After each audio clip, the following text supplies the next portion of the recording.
ఒక ఆయన అన్నాడు, పాస్టర్ గారు, యేసు ప్రభువుని నమ్ముకున్నాక సినిమా హాల్కి వెళ్ళడం మానేశాను అన్నాడు.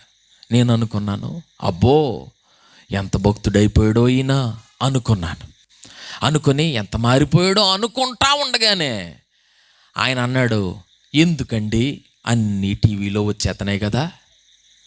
ఏటేటేటి మురికి నీళ్ళు బాటిల్లో వేసుకు తాగితే ఏటి, గ్లాసులు వేసి తాగితే ఏటి, మూతలు వేసుకు తాగితే ఏటి.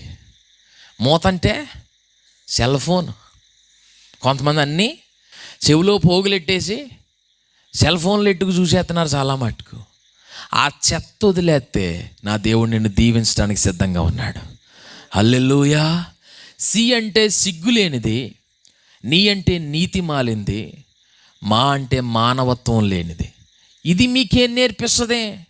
మరెందుకు దాంట్లో బుర్రెట్టేస్తున్నారు చాలామంది?